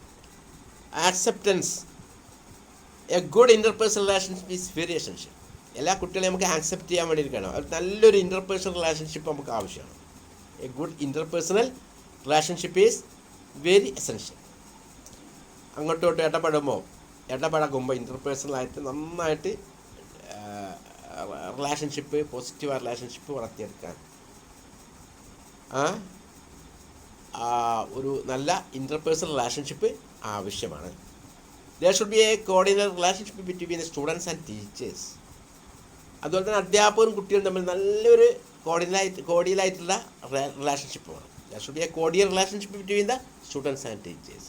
അപ്പോൾ ഒരു മാതൃകാപരമായ നല്ലൊരു ബന്ധം ടീച്ചേഴ്സും കുട്ടികളും തമ്മിലുണ്ടായിരിക്കണം. Good relationships are always positively influential. നല്ല റിലേഷൻഷിപ്പുകൾ എപ്പോഴും പോസിറ്റീവായിട്ട് നല്ല സ്വാധീനം ചെലുത്താൻ കഴിയും. അപ്പം നല്ലൊരു കോർഡിയൽ റിലേഷൻഷിപ്പ് കുട്ടികളും അധ്യാപകരും തമ്മിൽ ഉണ്ടാവണം. There must be an acceptance of difference among the students. അതുപോലെ തന്നെ കുട്ടികളുടെ ഇടയിലുള്ള ഡിഫറൻസസ് ആക്സെപ്റ്റ് ചെയ്യാൻ, വ്യത്യാസങ്ങൾ ഇപ്പോൾ എന്തൊക്കെ ഉണ്ടാവും, ജെൻഡർ ഡിഫറൻസ് ഉണ്ടാവും, കൾച്ചർ ഡിഫറൻസ് ഉണ്ടാവും, ഇക്കണോമിക് സ്റ്റാറ്റസിൽ വ്യത്യാസം ഉണ്ടാവും, സോഷ്യോ കൾച്ചറൽ ആസ്പെക്റ്റിൽ വ്യത്യാസം ഉണ്ടാവും, ഡിസബിലിറ്റീസ് വ്യത്യസ്തമായിട്ട്, ഇങ്ങനെ പല ഇതുണ്ടല്ലോ. അപ്പം ഈ ഡിഫറൻസസ് ആക്സെപ്റ്റ് ചെയ്യാൻ എന്നുള്ളത് വലിയൊരു പ്രാധാന്യം അർഹിക്കുന്ന കാര്യമാണ്. അപ്പോൾ കുട്ടികളുടെ ഇടയിലുള്ള ഡിഫറൻസ് ആക്സെപ്റ്റ് ചെയ്യണം, ടീച്ചറും കുട്ടികളും. There should not be any discrimination on the grounds of caste, creed and color. അതുപോലെ ജാതി, വർഗം, നിറം ഇതിൻ്റെ അടിസ്ഥാനത്തിൽ ഒരു തരത്തിലുള്ള ഡിസ്ക്രിമിനേഷൻസും ക്ലാസ് റൂമിൽ ഉണ്ടാവാൻ വേണ്ടിയിട്ട് പാടില്ല. ജാതി, വർഗം, നിറം ഇതിൻ്റെ അടിസ്ഥാനത്തിലുള്ള യാതൊരു വിവേചനവും ക്ലാസ് റൂമിൽ ടീച്ചർ കാണിക്കാൻ പാടില്ല. In the inclusive education system, there are more possibilities for acceptance of students with disabilities as being just part of the normal school community. Inclusive education സമ്പ്രദായത്തിൽ കൂടുതൽ സാധ്യതകളുണ്ട് ഡിസബിലിറ്റീസിലെ കുട്ടികളെ കൂടുതൽ ആക്സെപ്റ്റ് ചെയ്യാൻ, as being just part of a normal school community. Normal school കമ്മ്യൂണിറ്റിൻ്റെ ഭാഗമായിക്കൊണ്ട് അവരെ ആക്സെപ്റ്റ് ചെയ്യണം. നമ്മൾ നോർമൽ സ്കൂൾ കമ്മ്യൂണിറ്റിൻ്റെ ഭാഗമായിക്കൊണ്ട് ആ കുട്ടികളെ നമുക്ക് ആക്സെപ്റ്റ് ചെയ്യണം. അതിനുള്ള ധാരാളം പോസിബിലിറ്റീസ് ഇൻക്ലൂസീവ് എഡ്യൂക്കേഷൻ സിസ്റ്റത്തിലുണ്ട്. അതുകൊണ്ട് the teacher must ensure that a sense of acceptance prevails in his classroom besides his accepting all students are. അതുകൊണ്ട് ടീച്ചർ ഉറപ്പുവരുത്തേണ്ടത് എന്താണ്, എ സെൻസ് ഓഫ് ആക്സെപ്റ്റൻസ് അദ്ദേഹത്തിൻ്റെ ക്ലാസ്സിൽ ഉണ്ട്. ബിസൈഡ് ആക്സെപ്റ്റിംഗ് ആൾ സ്റ്റുഡൻസ് അലൈക്ക്, എല്ലാ കുട്ടികളും ഒരുപോലെ ആക്സെപ്റ്റ് ചെയ്യുന്നതിന് പുറമേ അത്തരം ഒരു സെൻസ് ഓഫ് ആക്സെപ്റ്റൻസ് എല്ലാവരെയും ഉൾക്കൊള്ളുന്ന ഒരു ക്ലാസ്സാണിത്, എല്ലാവരും ഉൾക്കൊള്ളുന്ന ഒരു അധ്യാപകരാണിത് എന്നൊരു സെൻസ് ഓഫ് ആക്സെപ്റ്റൻസ് എന്ത് ചെയ്യണം, എല്ലാവരും ഉൾക്കൊള്ളുന്ന ഒരു സ്കൂളാണിത് എന്നുള്ളത് എന്ത് ചെയ്യണം, ടീച്ചർ ഉറപ്പ് വരുത്തണം. ആ കുട്ടികളിത് അത്തരം ഒരു അല്ല സെൻസ് ഓഫ് ആക്സെപ്റ്റൻസ് എന്താണ് ഉണ്ടാക്കിയെടുക്കാൻ വേണ്ടിയിട്ട് ശ്രമിക്കണം. അത് വലിയൊരു പോസിറ്റീവായിട്ട് സ്വാധീനം ചെലുത്തുന്ന വലിയൊരു ഘടകമാണ്. അപ്പോൾ ഇത്രയൊക്കെയാണ് class room practices in inclusive school എന്നുള്ള ടോപ്പിക്കിൽ നമുക്ക് ഡിസ്കസ് ചെയ്യാൻ വേണ്ടിയിട്ട് ഉണ്ടായിരുന്നത്. 9 പോയിൻറ്റുകൾ വളരെ വിശദമായിട്ട് ഞാൻ ചർച്ച ചെയ്തു. ഈ പോയിൻറ്റ്സുകളൊക്കെ എന്ത് ചെയ്യണം, നമ്മുടെ മനസ്സിലുണ്ടാവണം. നമ്മൾ ക്ലാസ് റൂമിലേക്ക് പോകുമ്പോൾ ഈ പോയിൻറ്റ്സുകളൊക്കെ മനസ്സിലാവും. എക്സാം ഹാളിലേക്ക് പോകുമ്പോൾ മാത്രം ഉണ്ടായാൽ പോരാ. എക്സാം ഹാളിലേക്ക് പോകുമ്പോൾ എന്തോരം നമ്മളിങ്ങനെ കാണാതെ പഠിച്ച് പോയിൻ്റൊക്കെ ഓർമ്മിച്ച് പോകും. എക്സാം കഴിഞ്ഞാൽ പുറത്തിറങ്ങിയതൊക്കെ പോകും. അത് ഉണ്ടാകാൻ പാടില്ല. ഈ പ്രത്യേകിച്ച് ഇൻക്ലൂസീവ് എഡ്യൂക്കേഷൻ്റെ നമ്മൾ പേപ്പർ തീരാൻ പോയി 2-3 ടോപ്പിക് കൂടി ഉള്ളൂ, 2-3 പീരീഡ് കഴിഞ്ഞാൽ കഴിഞ്ഞു. പക്ഷേ ഞാൻ എല്ലാ വർഷവും മക്കളോട് പറയാറുണ്ട്, ഇത് നമ്മൾ വെറുതെ പഠിച്ച് പോകേണ്ട ഒരു സാധനമല്ല. ഇൻക്ലൂസീവ് എഡ്യൂക്കേഷൻ്റെ പേപ്പർ തന്നെ നന്നായിട്ട് നമ്മൾ അസിമുലേറ്റ് ചെയ്യണം, നന്നായിട്ട് ഇൻ്റർനലൈസ് ചെയ്ത് മനസ്സിലേക്ക്, ആറ്റിറ്റ്യൂഡ് ലെവലിലേക്ക്, അഫക്റ്റീവ് ഡൊമൈനിലേക്ക് നമ്മൾ പഠിച്ചിട്ടുണ്ടല്ലോ. ബ്ലൂംസ് ടാക്സോണമി അല്ലേ, 3 domains: cognitive, psychomotor and affective domain. അപ്പോൾ ഇവിടെ അഫക്റ്റീവ് ഡൊമൈനിലാണ് നമ്മളെ ഈ ആറ്റിറ്റ്യൂഡ്സ്, ഫീലിങ്സ്, പോസിറ്റീവായിട്ട് കുട്ടികളുടെ ആറ്റിറ്റ്യൂഡ്സ് കാര്യങ്ങളൊക്കെ വരുന്നത്. അപ്പോൾ അതിലേക്ക് നന്നായിട്ട് ഇറങ്ങിച്ചെല്ലണം നമ്മൾ. അപ്പോൾ ഇത് നന്നായിട്ട് ഇപ്പോൾ നമ്മൾ ഇതുവരെ പഠിച്ച കാര്യങ്ങളൊക്കെ വളരെ നന്നായിട്ട് ഇൻ്റർനലൈസ് ചെയ്യാം. എക്സാം കഴിഞ്ഞാൽ മറക്കരുത്. നിങ്ങൾ എന്ന് അധ്യാപകനാവുന്നോ, നിങ്ങൾ എത്ര കാലം അധ്യാപകനാവുന്നോ അത്രയും കാലം നിങ്ങളെ മനസ്സിലുണ്ടായിരിക്കണം. അപ്പോൾ ശരി, എന്നാൽ ഇത്രയും നേരം ക്ലാസ് ശ്രദ്ധിച്ചതിന് എല്ലാവർക്കും നന്ദി. എല്ലാവർക്കും നല്ല രീതിയിൽ മാതൃകാപരമായി അധ്യാപനം നടത്താൻ കഴിയുന്ന നല്ല അധ്യാപകരാവാൻ കഴിയട്ടെ എന്ന് ആശംസിച്ചുകൊണ്ട് ഇന്നത്തെ ക്ലാസ്സോട് അവസാനിപ്പിക്കുന്നു.